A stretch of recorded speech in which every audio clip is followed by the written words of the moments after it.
Support করি। তার কারণ হচ্ছে আমাদের মধ্যে যারা নতুন দল এবং টাকা নাই তাদের জন্য হচ্ছে একটা লেভেল প্লেইং ফিল্ড। যাদের অনেক টাকা আছে আমরা ইতিমধ্যে অনেক পিছিয়ে তাদের সাথে, আবার তাদের কর্মী বাহিনী আছে বিরাট। তো আমরা মনে করি এই যে লেভেল প্লেইং ফিল্ড করার জন্য যে সংস্কারগুলোর কথা নির্বাচন কমিশন ভাবছে এগুলোকে আমরা সাপোর্ট করি। তবু আমরা ধরেন যেমন আমি নিজে ব্যক্তিগতভাবে ভেবেছি, এটা নিয়ে আমরা এখনো দলীয়ভাবে সিদ্ধান্ত নিই নাই, কিন্তু আমি ব্যক্তিগতভাবে ভেবেছি যে আমি মানুষের কাছে টাকা চাইবো, একদম সাধারণ মানুষের কাছে। আমার নির্বাচনী টাকা, আপনাদের ইলেকশন আমি করতে চাই, আপনারা আমাকে টাকা দেন, ঠিক আছে? এরকম করে অনেক জায়গায় করবে, মানে ক্রাউড ফান্ডিং স্থানীয় পর্যায়েও। আবার ধরুন কিছু সচ্ছল মানুষ তো এলাকায় থাকে যারা হচ্ছে একটা ভালো রাজনীতির পেছনে অর্থ খরচ করতে চায়, তো তারা আমাদেরকে অর্থ দেবে। আপনি নির্বাচন কমিশনেই বৈধভাবে একজন ব্যক্তি 20 লাখ টাকা দেওয়ার বিধান আছে। তো এই জিনিসগুলো করে করে আমাদেরকে আগাতে হবে। এটা চ্যালেঞ্জিং, আমি বলতেছি আবারও, কিন্তু যদি মিনিমাম একটা লেভেল প্লেইং ফিল্ড তৈরি হয় তাহলে এবার ইলেকশনে কালচারটা বদলে যেতে পারে। প্লাস আমরা যেহেতু তরুণ, আমরা অনেক বেশি মানুষের ডোর টু ডোর যেতে পারবো, অনেকে টাকা দিয়ে পৌঁছাবে, আমরা আমাদের মানে ফিজিক্যালি আমরা পৌঁছাবো তাদের কাছে, এবং আমরা বলবো যে আমরা এই দুর্নীতিগ্রস্ত রাজনীতি করতে চাই না। তখন জনগণ সিদ্ধান্ত নেবে। খুব কঠিন কিন্তু অসম্ভব না যে আপনার কাছে টাকা নাই কিন্তু আপনি পারবেন না, এটা একেবারে কঠিন না। উদাহরণ আছে বাংলাদেশে এরকম। আমরা একদমই শেষের দিকে, শেষ দুটি প্রশ্ন আছে, যেটি হচ্ছে যে গণ অভ্যুত্থানে যারা শহীদ হয়েছেন এবং এইসব হত্যাকাণ্ডের সাথে যারা জড়িত তাদের বিষয়ে সরকারের অবস্থান অথবা এখন পর্যন্ত তাদের বিচার কাজ নিয়ে আপনারা কতটুকু সন্তুষ্ট? বিচার নিয়ে আমাদের মানে সরকারের যথেষ্ট পরিমাণ অগ্রগতি নাই আমরা মনে করি।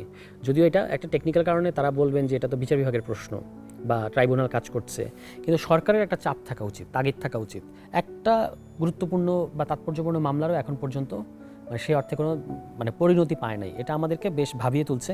এই জন্য আমরা সিদ্ধান্ত নিয়েছি যে আমরা ট্রাইব্যুনালের সাথেও দেখা করব এবং বিচারের দাবিতে সংস্কার, আমাদের যে নেক্সট যে কর্মসূচি আসতে যাচ্ছে বিচার এবং সংস্কারটাই মুখ্য থাকবে, যে সেখানে এবং বিচারের দাবিটা যদি আরও চাপ তৈরি করা যায় তখন অনেকটা ঢিলে ঢালা হয়ে গেছে তো ব্যাপারটা। এটা আরও বিচারের প্রশ্নটা যে জুলাই গণ অভ্যুত্থানের প্রধান এজেন্ডা, প্রধান সংস্কার, বিচারটাই কিন্তু প্রধান সংস্কার।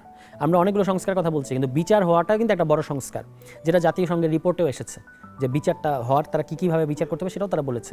এই জিনিসগুলো নিয়ে আমরা মাঠে কর্মসূচিতে আসলে আমার কাছে মনে হয় যে সরকার এবং যারা ট্রাইব্যুনাল তাদের উপর একটা চাপ তৈরি হবে আর কি। এবং তারাও যে ভিতরে অনেক প্রতিবন্ধকতা ফেস করছে এটাও কিন্তু সত্য। দেশ থেকে যে আওয়ামী লীগের একদম চিহ্নিত যারা, আমরা দেখেছি জুলাই গণ অভ্যুত্থানে ছাত্র জনতার বিপক্ষে যারা অবস্থান নিয়েছিল তাদের অনেকেই পালিয়ে গিয়েছে। এটি কি সরকারের ব্যর্থতা না? সরকারের ব্যর্থতা। আবার একটা জিনিস খেয়াল করতে হবে যে আগে যেটা ছিল আওয়ামী লীগ আমলে, রাষ্ট্র, সরকার, স্টেট অ্যাপারেটাস, বিভিন্ন দমনমূলক স্টেট অ্যাপারেটাস সব মিলে একটা সিন্ডিকেট দল, এই সব মিলে একটা সিন্ডিকেট। ফলে যে কোনো একটা জায়গা থেকে একটা কর্মকাণ্ড হলো এদের সবার দায়।